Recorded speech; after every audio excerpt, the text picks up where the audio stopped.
ఇంకో పక్కన మీరు చూస్తే హైదరాబాద్ అందరికి ఒక ఐడియా ఉంది. 6 నెలలు కర్ఫ్యూ ఉండే నగరం హైదరాబాద్. ఆ రోజు ఒక్కొక్కసారి కర్ఫ్యూ 20 రోజులు 30 రోజులు నిత్యావసర వస్తువులు కూడా దొరకకుండా కర్ఫ్యూ పెట్టిన పరిస్థితులు ఉన్నాయి. అలాంటి నగరంలో మత ఘర్షణల పైన చాలా క్లియర్ గా ఒక నిర్ణయం చేసుకొని ముందుకు పోయాం. ఉక్కు పాదంతో ఒక మంచి సంకల్పంతో ముందుకు పోయాం.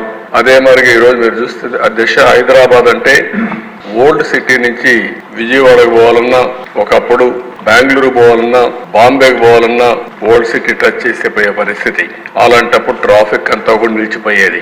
ఈ రోజు మీరు చూస్తే హైదరాబాద్ మత సామరస్యానికి ఏ మాత్రం కూడా విఘాతం కలగకుండా చేయగలిగాం. దానివల్ల ఒక అంతర్జాతీయ పెట్టుబడులు కేంద్రంగా తయారయ్యే పరిస్థితి వచ్చింది. గడిచిన అన్ని ప్రభుత్వాలు కూడా లా అండ్ ఆర్డర్ మెయింటైన్ చేశాయి. అంతేకాకుండా ఔటర్ రింగ్ రోడ్ వచ్చిన తర్వాత సిటీకి వచ్చే పని లేకుండా ఔటర్ రింగ్ రోడ్ వెళ్లే పరిస్థితికి వచ్చారు. మూడవ దిశ వామపక్ష తీవ్రవాదం. ఇక్కడ కూడా గ్రే హౌండ్ లేకపోతే ఇంటెలిజెన్స్ బ్రాంచ్ గానీ, ఎస్ఐవి గానీ ఇలాంటి డెవలప్ చేశాం.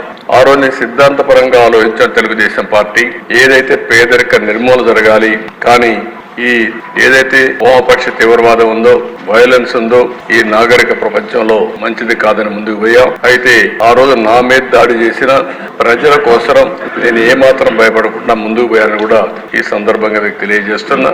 ఆంధ్ర రాష్ట్రంలో చాలా వరకు నియంత్రణ చేయగలిగాం. రౌడీజం అధ్యక్ష ఈ రోజు మనం చూస్తున్న రాష్ట్రంలో ఎక్కడ చూసినా రౌడీలు తయారయ్యే పరిస్థితికి వచ్చారు. ఆ రోజు నుంచి మీరు చూస్తే రౌడీ అనేవాడు లేకుండా ఆ పేరు వినపడేదానికే భయపడే పరిస్థితి తీసుకొచ్చాం. PD act ఉపయోగించాం. రౌడీల పైన ఉక్కుపాదం మోపాం.